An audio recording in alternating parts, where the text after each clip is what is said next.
Hello दोस्तों, स्वागत है आपका अपने यूट्यूब चैनल कुल बाय कुलबीर में।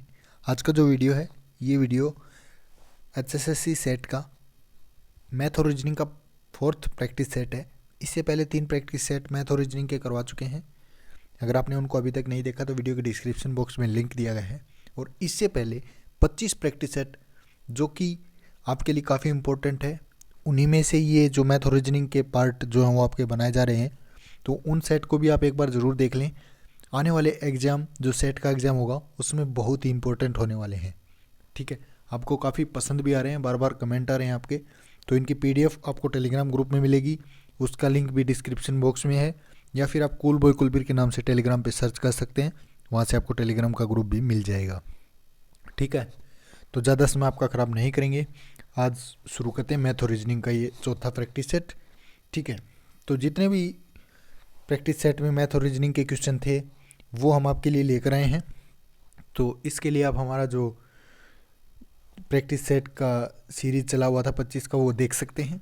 तो उन्हीं में से ये वीडियो बनाए जा रहे हैं। ठीक है, तो देखिए सबसे पहला क्वेश्चन है, किसी क्रिकेट बल्लेबाज का उसके द्वारा खेली गई 11 पारियों के रनों का औसत का कोई औसत था। जैसे 11 पारी थी तो उनका औसत मान लीजिए x था, तो टोटल कितना हो जाएगा, 11x हो गया।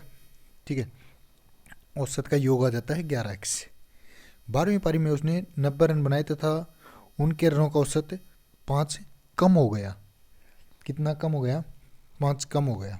ठीक है, तो यहाँ से देखिए, तो जो 12वीं पारी थी उसमें से औसत जो है वो 5 कम हो गया, तो 12x - 5 एक ये हो गया। और 90 रन बनाए तो 11x जो औसत था उसमें 90 जो हम ऐड करेंगे तो ये हो गया एक तरफ और ये हो गया एक तरफ। ठीक है, ये हमारी जो इक्वेशन बन गई है 11x + 90 और 12x - 5, ये हम इसको लिख सकते हैं। तो यहाँ से क्या हो जाएगा, 11x + 90 इसको अंदर ले जाएंगे तो 12x - से 12 पंजे 60, ये हो गया। तो यहाँ से जो x की वैल्यू है वो हमारी कितनी आ जाएगी, इधर जाके एक x बच जाएगा और 90 जो 60 है वो इधर आके प्लस का हो जाएगा, तो 90 और 60 150। तो x की वैल्यू जो हमारी आ गई 150। ठीक है, अब लास्ट लाइन देखिए, 12वीं पारी के बाद उसके रनों का औसत।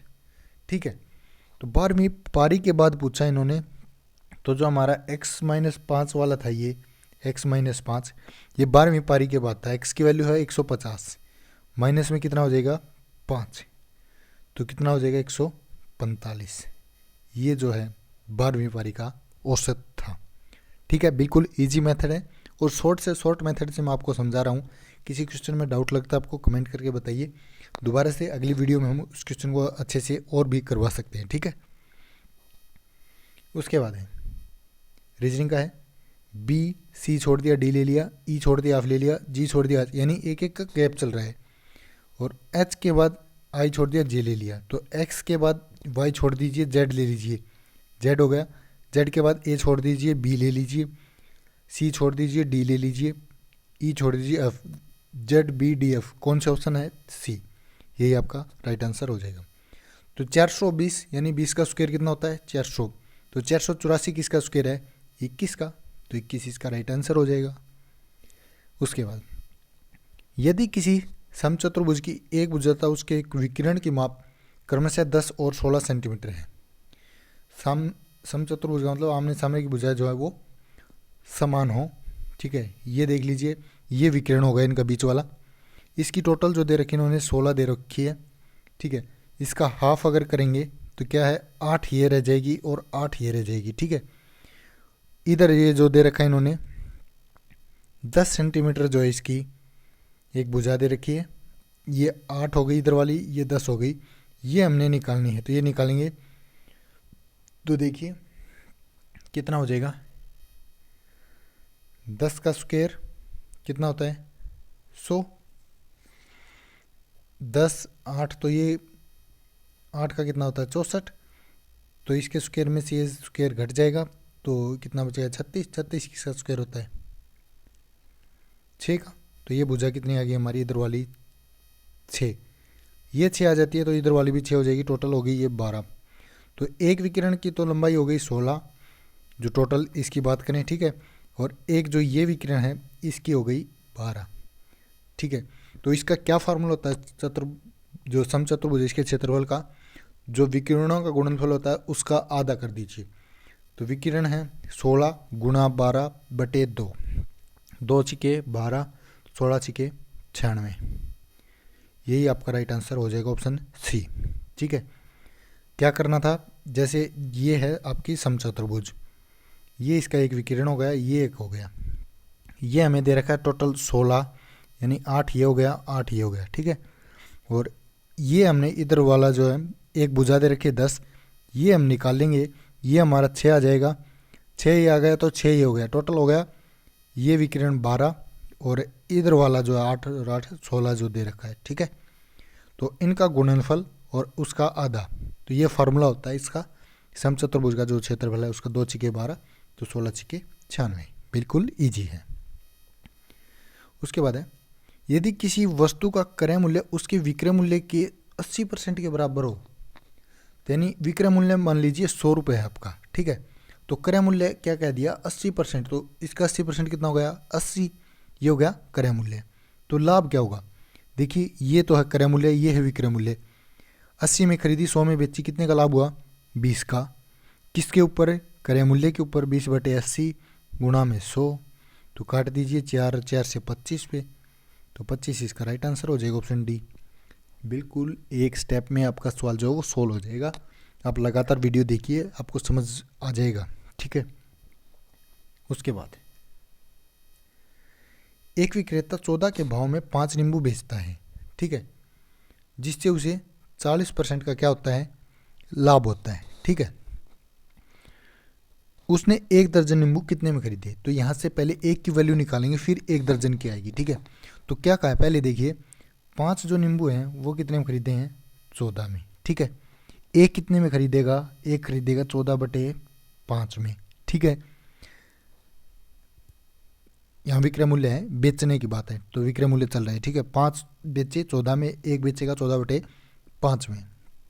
यहाँ से एक नींबू का क्रय मूल्य हम निकालेंगे, तो क्रय मूल्य निकालने का फार्मूला होता है हमारे पास विक्रय मूल्य गुणा में 100 और बटे में 100 जमा में जो लाभ होता है वो, ठीक है। तो विक्रय मूल्य हमारे पास कितना है, एक का 14 बटे 5, ठीक है, गुणा में 100 और बटे में कितना हो जाएगा 100 जमा लाभ 40% का लाभ, तो बटे में हो जाएगा 140।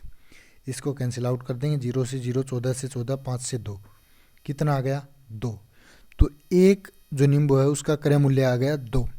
अब हमें निकालना कितने का है, 1 दर्जन का, यानी कि 12 नींबू का, तो 12 गुना 2 कितना हो गया 24। सी ऑप्शन जो आपका राइट हो जाएगा, ऑप्शन सी 24, ठीक है। बिल्कुल इजी था, कुछ भी नहीं था इसमें, ठीक है। उसके बाद जो सिग्निफिकेंट है इसमें देखिए ओ कहीं भी नहीं दिखाई दे रहा, तो ऑप्शन बी हो जाएगा इसका राइट आंसर। ऐसे ही जो कमिश्नर है इसमें आपको कहीं भी एल, देखिए एल दिखाई नहीं दे रहा, सी ऑप्शन इसका राइट आंसर हो जाएगा। ये पूछा है कि जो नहीं बनाया जा सकता इस वर्ड से वो बताना है, तो ओ वाला नहीं बनेगा और ये एल वाला नहीं बनेगा, ठीक है। उसके बाद अंडों के मूल्य में 20% वृद्धि होने से 24 रुपये में 2 अंडे कम मिलते हैं, ये बताया 24 रुपये में 2 अंडे कम मिलते हैं। तो अंडों का वर्तमान प्रति दर्जन भाव, देखिए ऐसे क्वेश्चन अगर आपको मिलते हैं तो उसके लिए मैं सिर्फ आपको एक फार्मूला बताऊंगा, ठीक है, वो याद रखिए, उसी से आपके ऐसे क्वेश्चन जो सोल्व हो जाएंगे। इसका एक फार्मूला होता है कमी या वृद्धि, ठीक है, जो दी गई होती है, जैसे इस क्वेश्चन में दी गई 20% की वृद्धि, कमी या वृद्धि गुणा में क्या होता है रुपए, जो हमें दी गया है जितना भी दिया गया हो, जैसे इसमें 24 दिया गया है तो रुपए, और बटे में क्या हो जाता है, बटे में हो जाता है क्वांटिटी, यानी कि मात्रा, कितने मिल रहे हैं 2 अंडे, तो यहाँ पे हो जाएगी मात्रा, ये फार्मूला है। अब इस क्वेश्चन को करिए, बिल्कुल आसानी से आप कर पाएंगे। देखिए कमी वृद्धि की बात हुई है तो कमी कितनी है 20 की, परसेंट में है तो बट्टे में 100 हो जाएगा, ठीक है। गुणा में रुपए कितने दिए गए हैं, रुपए दिए गए हैं 24, और इसके बटे में क्वांटिटी कितनी है 2। ये हो गया। अब इसको कैंसिल कर लीजिए, 0 से 0 कैंसिल, 2 से 2 कैंसिल, ठीक है। अब कितना हो गया, 2 पंजे 10, 2 से 12, 12 बटे 5, यहाँ से कितना आ जाएगा, इसको कैंसिल आउट करेंगे तो यहाँ से हो जाएगा 20/100, कैंसिल आउट किया तो ये आ गया आपका 2.4, ठीक है, 2.4 हो जाएगा। 2.4 किसका है, यहाँ पे 1 का आया है, ठीक है। अब बताना आपने कितने का है, प्रति दर्जन पूछा तो यानी कि 12 अंडों का, तो 1 का 2.4 आ गया, तो 12 का कितना हो जाएगा, 12 गुना में 2.4 यानी कि कितना हो गया, ये हो जाएगा 28.80। ऑप्शन डी आपका राइट आंसर हो जाएगा। बिल्कुल यही मेथड आपने याद रखना है। सबसे पहले वृद्धि या कमी जो भी दी गई है, ठीक है, और गुना में जो रुपए दिए गए हैं वो, और बटे में जो मात्रा दी गई है वो, ये हो जाएगा। इसी से आपका क्वेश्चन जो है वो सॉल्व हो जाएगा, ठीक है, बिल्कुल इजी मेथड से। उसके बाद है श्रीमती किरण गांधी कोलकाता से चलती है और वह अपनी कार 6 किलोमीटर पश्चिम की ओर चलाती है। दिशा हमने बताई थी NEWS, न्यूज से याद रखिए इनको, ठीक है। अब क्या कहते हैं, निशा जो है, किरण जो है कोलकाता से चलती है और अपनी 6 किलोमीटर किस में गई, पश्चिम में गई, ठीक है, यहाँ आ गई वो। अब यहाँ से अपनी दाईं ओर घूमकर 4 किलोमीटर चलती है। कितने किलोमीटर, यहाँ से घूमगी 4 किलोमीटर, ठीक है। और फिर कार को अपनी दाईं ओर, यहाँ आने के बाद फिर से दाईं ओर जाती है और 6 किलोमीटर, ठीक है। फिर तो 6 किलोमीटर चलती है और आरंभिक स्थल से कितनी दूर है, तो यहाँ से यहाँ की दूरी कितनी होगी, कितनी थी आपकी, यहाँ 4 थी, तो ये भी 4 होगी। ऑप्शन आ जाएगा सी 4, ठीक है। उसके बाद है 2 कार हैं, एक स्थान से एक ही समय पर चलती हैं, उनमें से एक 20 किलोमीटर प्रति घंटा गति से उत्तर दिशा में, यानी ये हमारी दिशाएं हैं, फिर देख लीजिए, ठीक है, NEWS। अब क्या कहती है, 20 किलोमीटर उत्तर में, तो ये गई 20 यहाँ पे, ठीक है। और जो दूसरी है वो 15 किलोमीटर प्रति घंटा की दिशा से पूर्व में, तो 15 की तरफ यहाँ गई पूर्व में, ठीक है। अब क्या बताना है, 2 घंटे के बाद, 2 घंटे के बाद ये तो चली जाएगी 40 और ये चली जाएगी 30, यानी ये 40 होगी, ये 30 होगी, ठीक है। अब यहाँ से उनके बीच कितनी दूरी है, तो ये दूरी आपने बतानी है, टोटल डिस्टेंस कितनी है।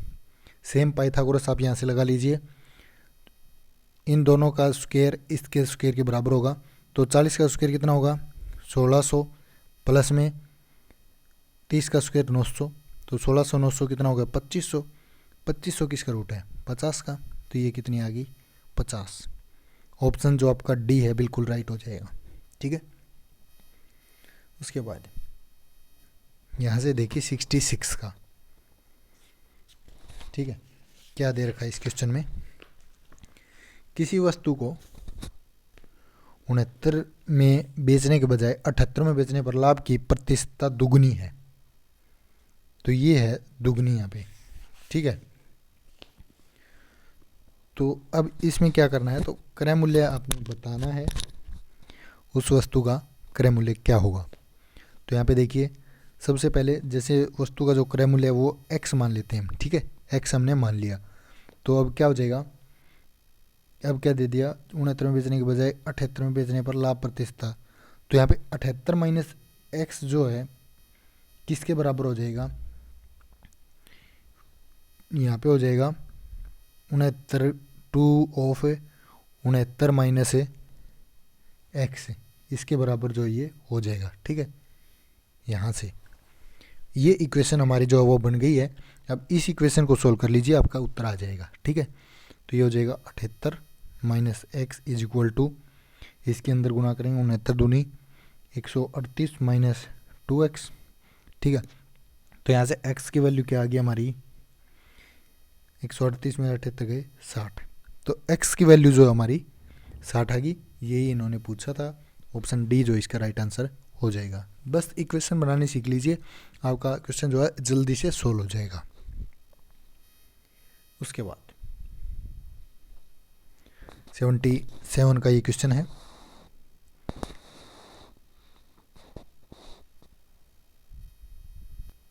देखिए इस क्वेश्चन में क्या पूछा गया है कि ये कह रहा है कि महेश ने एक रेडियो इसके विक्रय मूल्य के 9/10 पर खरीदा तथा इसके मूल विक्रय मूल्य से 8% अधिक पर बेचा। जैसे इसका विक्रय मूल्य मान लेते हैं हम 100 रुपये है, ठीक है। क्या कहा इन्होंने, और इसके विक्रय मूल्य पर 8% अधिक, तो विक्रय मूल्य 100 है तो इसका 8% 8 हो जाएगा, यानी कि 108 जो है इसका वो लाभ मिलने के बाद इसने बेचा। क्रय मूल्य कितना दे रखा है, यानी 9, यानी कि 90, ठीक है। 90 इन्होंने क्रय मूल्य दे रखा है। इसके हिसाब से चल रहे हैं, 10 के हिसाब से, 10 हमने 100 मान लिया, 9 90 मान लिया, ठीक है।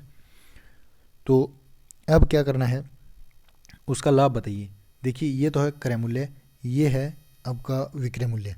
तो अब कितना लाभ हो गया, 18 का, ठीक है। कितने के ऊपर है, 90 के ऊपर। क्रय मूल्य हमेशा नीचे आता है, और गुना में कितना हो जाएगा, 100। कैंसिल कर दीजिए, 0 से 0, 9 से 2 के ऊपर, और 10 गुणा 2 कितना हो गया, 20। यही पूछा था इन्होंने, तो ऑप्शन ए जो आपका राइट आंसर हो जाएगा, 20%, ठीक है। बिल्कुल इजी मेथड था। उसके बाद इनका डिफरेंस आप ले सकते हैं, ठीक है। 9 और 17 में कितना का हो गया, 8 का। या फिर इसमें डिफरेंस नहीं लिया गया है, आप कोई भी मेथड लगा के देख सकते हैं। इन्होंने क्या किया, 9 दूनी 18 माइनस 1 कितना हो गया, 17। 17 दूनी 34 माइनस 3 कितना होगा, 31। यहाँ पे 1 का डिफरेंस, यहाँ पे 3 का। 31 दूनी कितना होता है, 62 माइनस 5 हो जाएगा, ठीक है। तो 57 का दूनी कर दीजिए, 57 गुना 2 कितना होता है, 114। 114 में से 7 माइनस कर दीजिए, तो 107 जो आपका राइट आंसर हो जाएगा। यही इसमें मेथड लगा हुआ है, ठीक है। इनका दुगना करके उसमें से एक बार 1 घटा दिया, फिर दुगना करके फिर 3 घटा दिया, फिर 5, फिर 7, ऐसे कोई भी ट्रिक ये लगा सकते हैं, वो आप देख लें, ठीक है। तो इसका राइट आंसर ऑप्शन सी हो जाएगा। उसके बाद है BDF HJL NPR। तो क्या किया गया है, बी सी छोड़ दिया, डी ले लिया, ई छोड़ दिया, एफ ले लिया, जी छोड़ दिया, एच ले लिया। ये एक अक्षर का गैप दे रहे हैं, तो आर के बाद आता है एस छोड़ दीजिए, टी ले लीजिए, टी के बाद यू छोड़ दीजिए, वी ले लीजिए, वी के बाद डब्ल्यू छोड़ दीजिए, एक्स ले लीजिए। TVX कौन से ऑप्शन में है, थर्ड में है, तो यही आपका राइट आंसर हो जाएगा। ये था वीडियो दोस्तों, कैसा लगा कमेंट करके ज़रूर बताइए। वीडियो को ज़्यादा से ज़्यादा शेयर कीजिए। धन्यवाद।